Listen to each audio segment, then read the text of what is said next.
Traders diary में स्वागत है आपका। नमस्कार, मैं हूं आशीष चतुर्वेदी और आज मेरे साथ हैं वरुण दुबे। सबसे पहले जान लेते हैं कि ग्लोबल बाजारों से कैसे संकेत देखने को मिल रहे हैं। वरुण, आपको विस्तार से समझाएंगे।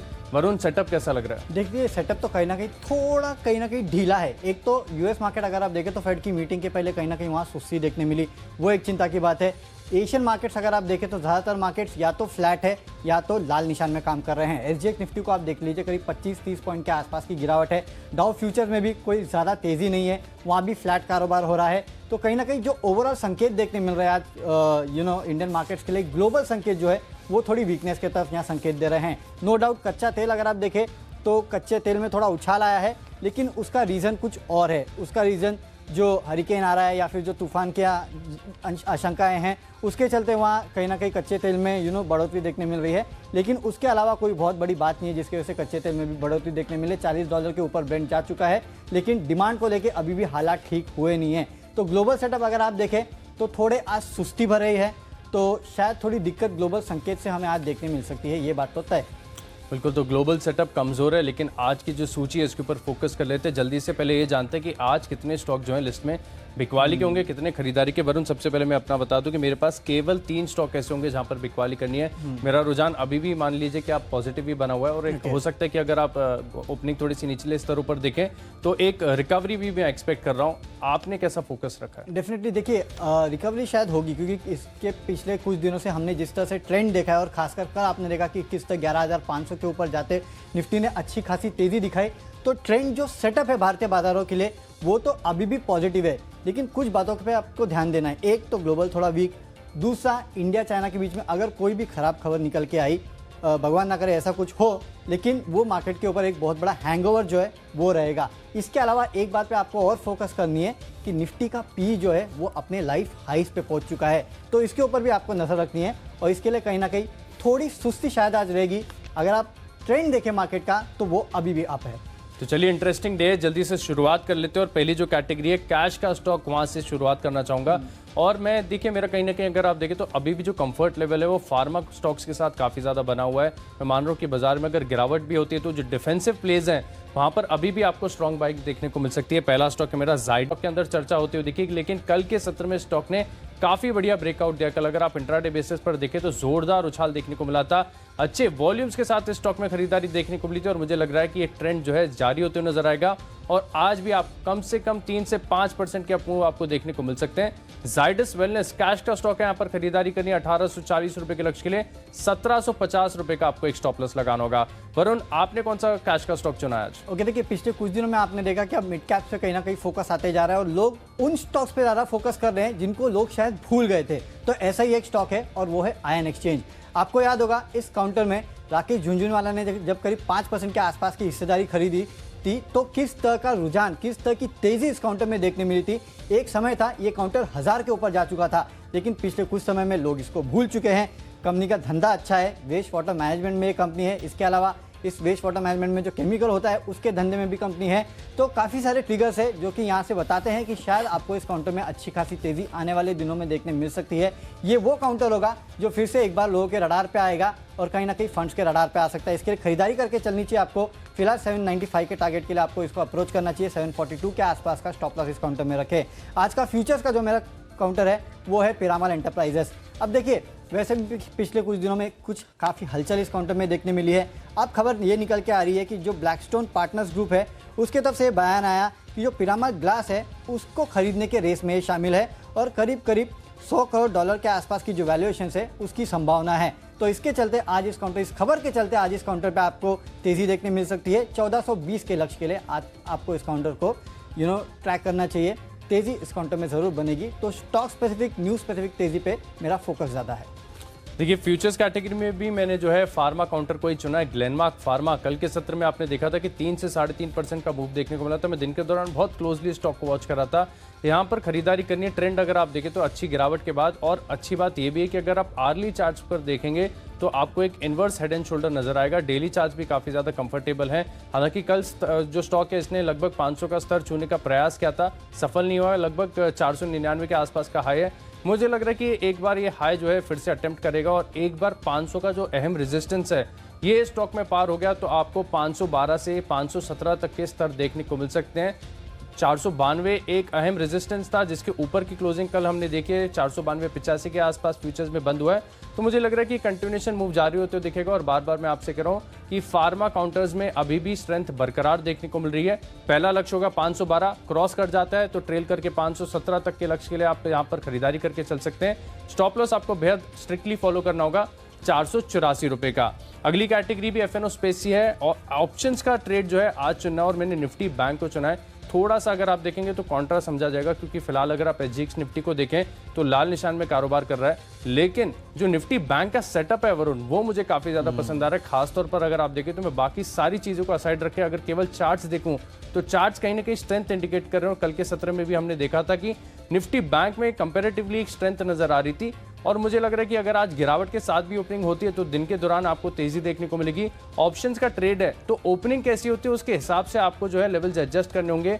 मैंने जो है कल की क्लोजिंग जो थी इसके आसपास जो ऑप्शंस है इनकी वैल्यू कैलकुलेट करके देखिए और मुझे लग रहा है कि आप 22,600 का जो कॉल ऑप्शन है इसी जो सीरीज ये माफ कीजिएगा इसी हफ्ते जो एक्सपायर हो रहा है यहाँ पर आप खरीदारी करके चल सकते हैं 330 रुपए के लक्ष्य के लिए। 147 का आपको स्टॉप लॉस लगाना होगा।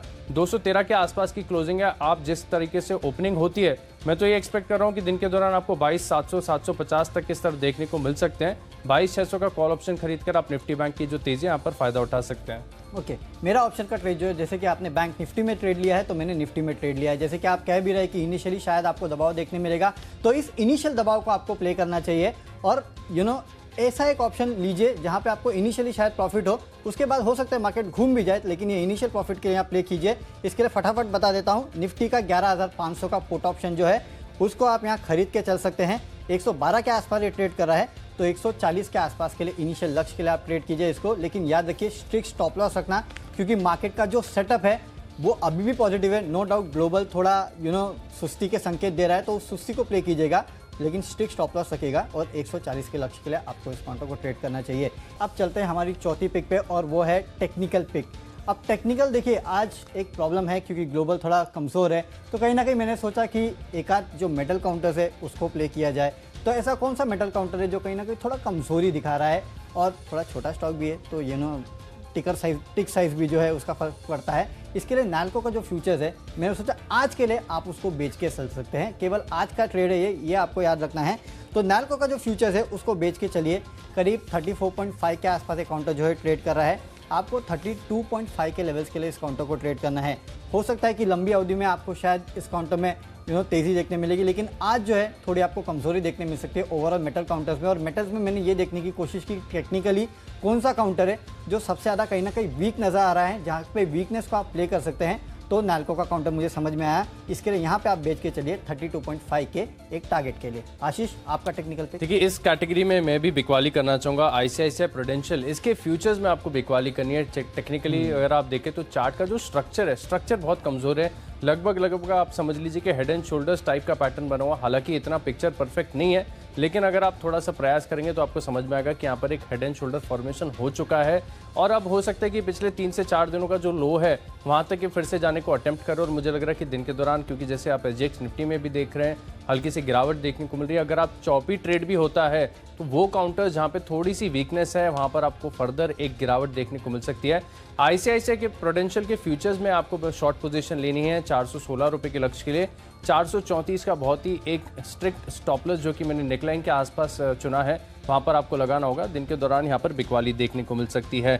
अगली कैटेगरी बेहद इंटरेस्टिंग है, फंडा पिक। यहाँ पर आज मैंने चुना है NFL को और यहाँ पर आपको खरीदारी करनी है। इसके पीछे का तर्क है कि कंपनी के नतीजे आए और नतीजे अगर आप देखें तो बहुत ही टर्न अराउंड नतीजे आपको देखने को मिल रहे हैं। स्क्रीन पर आप नतीजे देख पा रहे हैं। जिस तरीके के नतीजे कंपनी ने रिपोर्ट किए हैं मुझे लग रहा है कि यहाँ पर आपको दिन के दौरान काफ़ी बढ़िया मूव देखने को मिल सकता है। पिछले साल जो है करीब 64 करोड़ का घाटा था, इस बार करीब देखें तो 108 करोड़ का मुनाफा जो है दर्ज किया कंपनी ने। आय में बढ़िया ग्रोथ देखने को मिल रही है, कामकाजी मुनाफा कंपनी का बढ़ा है और मार्जिन्स में अगर आप देखें तो लगभग 11% के आसपास कंपनी ने जो मार्जिन्स है वो रिपोर्ट किए। शानदार बढ़त आपको कंपनी के मार्जिन्स में भी देखने को मिल रही है। पिछले साल करीब 2.5% के मार्जिन्स थे, इस बार 11.4% के मार्जिन जो है कंपनी ने क्लॉक इन किए हैं। तो मुझे लग रहा है कि बहुत ही जो बाजार है स्ट्रांगली रिएक्ट करेगा। हालांकि एक मैं एडवाइस देना चाहूंगा कि मैं आपसे बार बार कहता हूं चाहता हूँ कि स्टॉक जो आप देखें कि 5% 6% ऑलरेडी ऊपर खुल रहे हैं, वहाँ पर देखिए फर्दर जो अपसाइड है वो थोड़ी सी सीमित हो जाती है। स्टॉक अगर आप देखिए ज़्यादा ओपन हो रहा है ऊपर की तरफ, एक बार छोड़ दीजिए, आइडियाज़ ढेर सारे आपके पास, लेकिन मुझे लग रहा है कि दिन के दौरान यहाँ पर एक बढ़िया मूव देखने को मिल सकता है। यहाँ पर जो है आप खरीदारी करके चल सकते हैं। अगली कैटेगरी है इन्वेस्टमेंट पिक। यहाँ पर जो है आपको इन्वेस्टमेंट पिक की तरफ जाएंगे, उससे पहले अगर आप देखें तो वरुण से जान लेते। वरुण, आपने फंडा पिक कौन सा चुना है? देखिए, आपका ये फंडा पिक जो एनएफएल है ना, वो काफ़ी बेहतर है। जब भी इस काउंटर को मैं देखता हूँ ना, तो ऐसा लगता है कि यार बहुत तेज़ी हो गई, लेकिन इसमें फर्दर तेज़ी होती है। सबसे बड़ी बात तो ये है, हर बार कुछ ना कुछ इस काउंटर को लेकर आता रहता है कि हमारे जो सेल्स है अप्रैल से अगस्त तक वो अब तक के सबसे हाईएस्ट रहे, फिर सितंबर में हाईएस्ट रहे। तो इस तरह की कमेंट्री जब इस कंपनी की तरफ से आती है ना, तो एक कॉन्फिडेंस दिलाती है और नतीजे तो काफ़ी बेहतर है। एक जो फंडा पिक मेरा है वो बेसिकली है स्टरलाइट टेक्नोलॉजीज़। अब देखिए, ये कंपनी बहुत अच्छी है, नो डाउट। इस कंपनी के जो ओवरऑल ऑप्टिकल फाइबर नेटवर्क है, जो प्रोडक्ट इनका है, one of a kind of product है इस पूरे दुनिया में, सिर्फ इंडिया में नहीं। और जो प्रोडक्ट ये बनाते हैं ना, वो दुनिया में शायद इक्का दुक्का कंपनी है, और मेरे ख्याल से ये एक स्टैंड आउट कंपनी है जो इस प्रोडक्ट को बनाती है। अब इस काउंटर में गिरावट कब आई थी? इस काउंटर में गिरावट आई थी, एक तो जब इनके जो पेरेंट है वेदांता ग्रुप, उन्होंने कहीं ना कहीं प्लेजिंग की थी इस कंपनी के शेयर्स की, उसके बाद इस काउंटर में दबाव आया। उसके अलावा अगर आप देखें तो चाइना में जो बड़े 5G नेटवर्क का ऑर्डर था, वो पहले माना जा रहा था कि इस कंपनी को मिलेगा, लेकिन इस कंपनी को मिला नहीं। लेकिन उसके बाद अगर आप देखें तो इस कंपनी में एक अच्छा टर्न अराउंड देखने मिला है। क्यों? अगर ग्लोबली लोग अब चाइना को कहीं ना कहीं बॉयकॉट करेंगे, तो ऑप्टिकल फाइबर में कौन ऐसा है जो सबसे ज़्यादा कहीं ना कहीं फ़ायदेमंद रह सकता है, और वो है स्टरलाइट टेक्नोलॉजीज़। तो इस काउंटर को आपको भूलना नहीं चाहिए। दूसरा रीज़न इस काउंटर को लेने का ये है कि भारतीय एयरटेल के लिए देखिए, इसने 5G ready optical fibre network बनाने के लिए इस कंपनी को ऑर्डर मिला है। तो ये अपने आप में एक बहुत काफ़ी अच्छा ऑर्डर है। और देखिए, याद रखिए, अब 5G नेटवर्क की तरफ जब आप बढ़ेंगे और जब उसके लिए ऑप्टिकल फाइबर की ज़रूरत पड़ेगी, तो उसके लिए स्टरलाइट टेक्नोलॉजीज़ जो है वो पूरी तरह से तैयार है। नो डाउट वेदांता ग्रुप की कंपनी है, इसके लिए शायद वो जो ओवरऑल डी लिस्टिंग की प्रक्रिया जो चल रही है, उसकी वजह से थोड़ा हैंगओवर इस काउंटर में रह सकता है, लेकिन फंडामेंटली ये काउंटर एक बहुत अच्छा काउंटर है। आज इंट्राडे के लिए अगर आप देखें तो इस खबर के चलते 165 के लेवल्स आपको देखने मिलेंगे इस काउंटर में, लेकिन मुझे लगता है कि कुछ दिनों तक अगर आप इस काउंटर को अपने पोर्टफोलियो में रखेंगे, तो आपको शायद इनिशियली या फिर थोड़े दिनों में 200 के आसपास के लेवल्स भी इस काउंटर में देखने मिल सकते हैं। इस तरह की तेज़ी ये काउंटर दिखा सकता है, क्योंकि आने वाला जो सनराइज सेक्टर है ना, ओवरऑल डिजिटल का या फिर ऑप्टिकल फाइबर का बोले, तो उस ऑप्टिकल फाइबर के नेटवर्क के सेक्टर के लिए ये कंपनी पूरी तरह से तैयार है। तो इस कंपनी को अपने रडार पर रखना। दूसरा, अब बात करते हैं मेरे इन्वेस्टमेंट पिक की। तो देखिए, इन्वेस्टमेंट पिक के लिए मैंने जो काउंटर चुना है वो है PNG हेल्थ। इस कंपनी के हेल्थ एंड हाइजीन नहीं, याद रखना, ये दो कंपनीज है। हेल्थ एंड हाइजीन वो है जो 10,000 रुपये का शेयर है, और PNG हेल्थ जो है वो 5,500 रुपये का शेयर है। अब इस कंपनी को आप जानते थे पहले मर्क के नाम से, मर्क का इन्होंने अधिग्रहण किया, उसके बाद इस कंपनी का नाम चेंज हुआ PNG हेल्थ।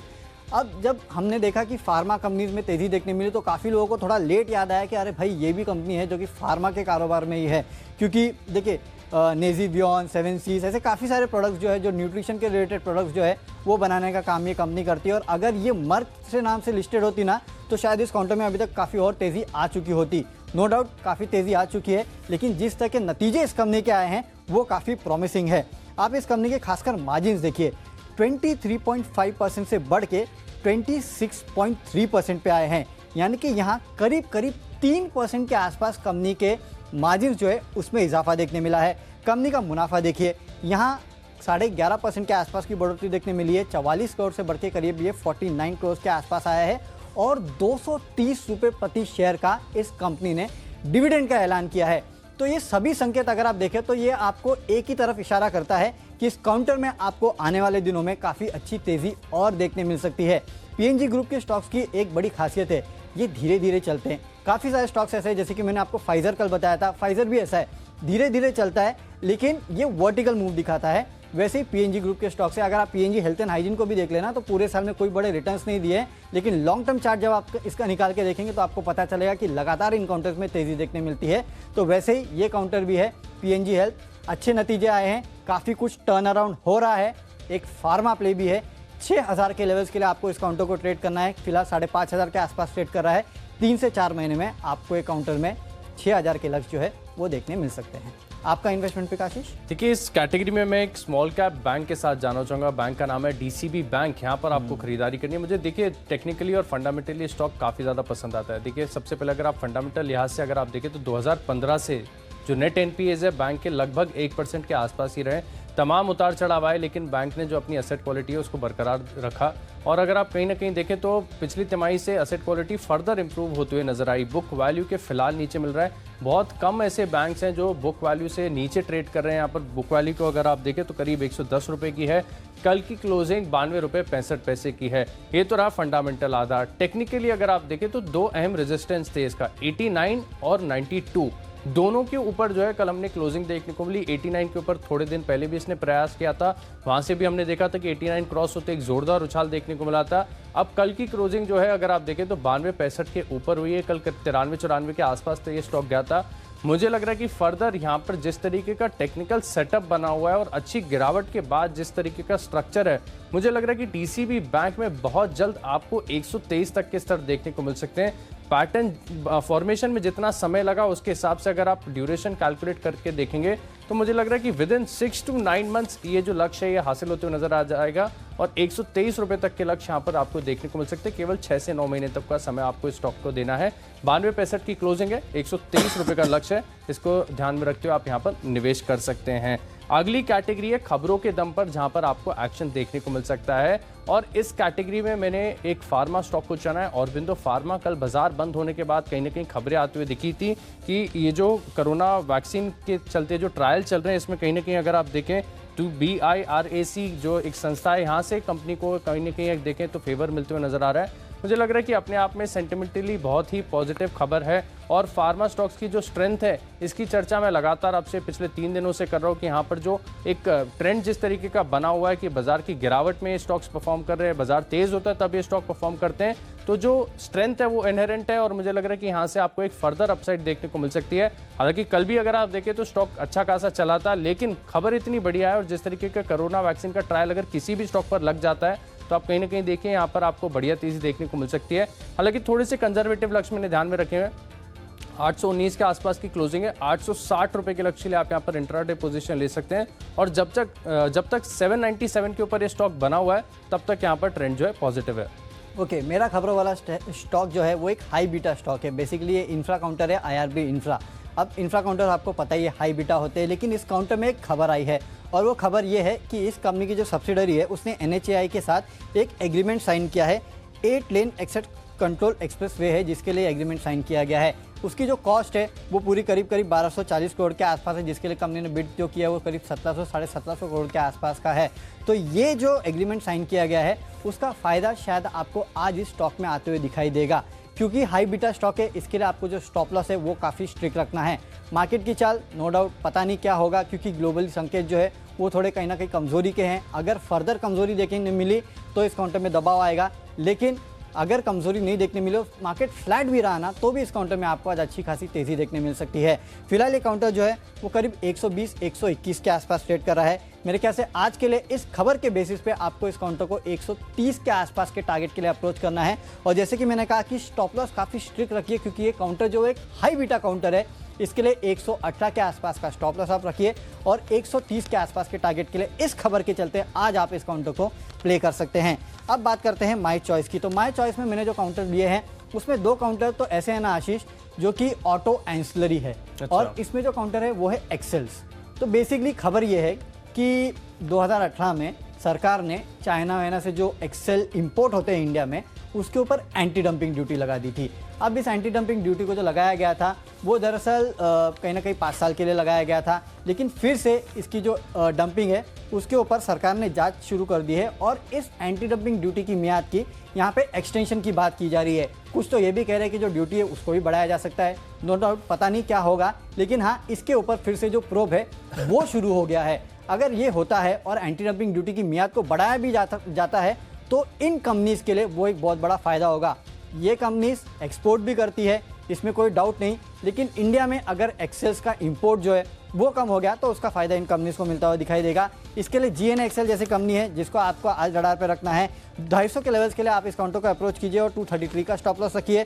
और ऑटोमोटिव एक्सेल और एक एक्सेल बनाने वाली कंपनी है, 660 के आसपास का स्टॉप लॉस रखे, 720 के आसपास के लक्ष्य के लिए आपको इस काउंटर को ट्रेड करना है। तो दोनों ही काउंटर्स को आपको ये जो एंटी डंपिंग ड्यूटी की खबर है उसके चलते ट्रेड करना होगा।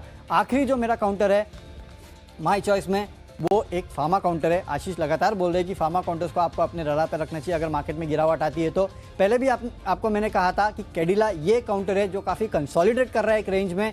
350 से 400 की रेंज जो है उसमें लगातार कंसोलिडेट करता है, लेकिन पिछले 2 दिन का अगर आप मूव देखें ना तो आपको देखने मिलेगा कि लगातार ये हायर टॉप्स बना रहा है। तो अगर हायर टॉप्स बना रहा है तो यानी कि ये तैयार है पूरी तरह से, अगर मार्केट में गिरावट आई या फिर नहीं भी आई और फार्मा काउंटर्स चले तो यहाँ पे आपको अच्छा खासा अप मूव देखने मिल सकता है। 394 के लक्ष्य के लिए इस काउंटर को ट्रेड कीजिएगा। 368 के आसपास का इंट्राडे स्टॉप लॉस आप इस काउंटर में रख सकते हैं। डाबर में आज के सत्र में आपको तेजी देखने को मिल सकती है। जिस तरीके का टेक्निकल सेटअप है और फंडामेंटली अगर आप देखें तो स्टॉक बेहद बढ़िया है। और मैं बार बार आपसे कह रहा हूँ कि डिफेंसिव जो सेक्टर्स हैं यहाँ पर आपको फोकस बढ़ाना चाहिए। और मुझे लग रहा है कि दिन के दौरान एक ब्रेकआउट ड्यू है, 505 रुपये के आसपास की क्लोजिंग है, 514 रुपये के लक्ष्य के लिए आप यहाँ पर खरीदारी कर सकते हैं। कंजर्वेटिव लक्ष्य है, हो सकता है कि यहाँ से भी ऊपर आपको तेजी देखने को मिले, लेकिन जब तक 499 के ऊपर स्टॉक बना हुआ है तब तक ट्रेंड जो है पॉजिटिव नजर आएगा। दोस्त मेटल स्टॉक ऐसे है जहां पर आपको आज बिकवाली देखने को मिल सकती है। पहला नाम है JSW स्टील का। यहां पर फ्यूचर्स में आप शॉर्ट पोजीशन ले सकते हैं। जिस तरीके का स्ट्रक्चर अब स्टील स्टॉक्स में देख रहे हैं, सारी जो खबरें हैं अच्छी खबरें डिस्काउंटेड नजर आ रही हैं और मुझे लग रहा है कि यहां से आपको एक फर्दर गिरावट देखने को मिल सकती है। 291 के आसपास की क्लोजिंग है फ्यूचर्स में। 282 रुपीज के लक्ष्य के लिए पहला लक्ष्य होगा, यहाँ पर आप बिकवाली कर सकते हैं। और 295 का आपको एक स्ट्रिक्ट जो है स्टॉप लॉस लगाना होगा। एक और स्टील स्टॉक है टाटा स्टील फ्यूचर्स। यहाँ पर अगर आप डेली चार्ट पर देखेंगे तो आपको डबल टॉप फॉर्मेशन नजर आएगा, जिसके चलते मुझे लग रहा है कि दिन के दौरान यहाँ पर आपको फर्दर डाउनसाइड देखने को मिल सकती है। 407 रुपए के आसपास की क्लोजिंग है फ्यूचर्स में। 386 रुपए के लक्ष्य के लिए आप यहाँ पर बिकवाली करेंगे और केवल 413 रुपए का आपको एक स्टॉप लॉस लगाना होगा। ओके, तो पूरी 10 स्टॉक्स की टीम हम आपको बता चुके हैं, यानी कि पूरे 20 स्टॉक जो है वो हम आपको बता चुके हैं। एक बार मेरी टीम के ऊपर अगर आप नजर डालें तो यहाँ पे सबसे पहले तो कैश का स्टॉक जो है वो है आयन एक्सचेंज। काफ़ी लंबे समय से ये स्टॉक में तेज़ी नहीं आई है और याद होगा आपको इसके पहले जब मार्केट में तेज़ी आती थी, इन काउंटर्स में तेज़ी रहती थी, तो फिर से एक तेज़ी का प्ले ये बनता हुआ दिखाई दे रहा है। 795 के लक्ष्य के लिए ट्रेड कीजिएगा। पिरामल एंटरप्राइजेस खबरों के चलते 1420 का लक्ष्य आपको देखने मिल सकता है इस काउंटर में। मार्केट में आज अगर शुरुआत में गिरावट आई तो निफ्टी का एक पुट ऑप्शन खरीद के चलिए 11,500 का 140 का लक्ष्य। नैल्को का फ्यूचर्स यहाँ बेच के चलिए क्योंकि अगर ग्लोबल संकेत कमजोर है तो उसका इंपैक्ट देखने मिलेगा। 32.5 के लक्ष्य। स्टरलाइट टेक्नोलॉजीज भारतीय एयरटेल के जो 5G रेडी ऑप्टिकल फाइबर ये बनाएगी उसका फायदा मिलेगा। PNG हेल्थ नतीजे काफ़ी बेहतर आए, उसके चलते स्टॉक में आपको खरीदारी करना है। IRB इंफ्रा खबरों के चलते यहाँ स्टॉक्स में आज 130 के लक्ष्य देखने मिल सकते हैं। एक्सेल्स पे सरकार एंटी डंपिंग ड्यूटी की मियाद बढ़ाने की यहाँ प्रयास कर रही है तो उसका इंपैक्ट GN XL और ऑटोमोटिव एक्सेल्स पे देखने मिलेगा जहाँ खरीदारी की राय है। और कैडिला हेल्थ एक फार्मा काउंटर है, मार्केट के हेज के तौर पे आप इस काउंटर को खरीद के चलिए। लगातार 2 दिन से हायर टॉप्स देखने मिल रहे हैं तो 394 के लक्ष्य आपको इस काउंटर में देखने मिल सकते हैं। और मेरा जो बेस्ट पिक है वो है GN XL। चलिए, तो कैश का स्टॉक मैंने चुना है जाइडस वेलनेस। यहाँ पर आपको दिन के दौरान बेहतरीन ब्रेकआउट देखने को मिल सकता है। 1840 रुपए के लक्ष्य के लिए आप इसमें खरीदारी करेंगे। ग्लेनमार्क पिछले 2 दिन से बढ़िया स्ट्रेंथ दिखा रहा है। मुझे लग रहा है कि आज ये स्टॉक 500 रुपए के पार जाएगा। पहला लक्ष्य होगा 512, क्रॉस कर जाएगा तो ट्रेल करके आप 517 तक के लक्ष्य के लिए यहाँ पर खरीदारी करके चल सकते हैं। और निफ्टी बैंक में अगर आप देखें तो निचले स्तरों से आपको बढ़िया रिकवरी देखने को मिल सकती है। 22,600 का आप कॉल ऑप्शन खरीद सकते हैं। ICICI प्रूडेंशियल टेक्निकली बेहद कमजोर है, यहाँ पर 416 रुपए के लक्ष्य के लिए आप फ्यूचर्स में बिकवाली करेंगे। और NFL के जो नतीजे हैं बेहद टर्न अराउंड देखने को मिले। 38 रुपए 30 पैसे के लक्ष्य के लिए आप यहाँ पर खरीदारी कर देंगे। और निवेश के लिहाज से बेहतरीन पिक है DCB bank, small cap bank है और अगर आप देखें तो 110 की बुक वैल्यू है, फिलहाल इससे नीचे चल रहा है। 2015 से असेट क्वालिटी बिल्कुल मेंटेन देखने को मिल रही है, अच्छा बैंक है। यहाँ पर आपको 123 तक के लक्ष्य देखने को मिल सकते हैं। केवल 6 से 9 महीने तक का समय आपको इस स्टॉक को देना होगा। और खबरों में है ऑरबिंदो फार्मा, दिन के दौरान तेजी देखने को मिल सकती है। डाबर में एक ब्रेकआउट ड्यू है, 514 रुपए के लक्ष्य के लिए आप यहाँ पर खरीदारी करेंगे।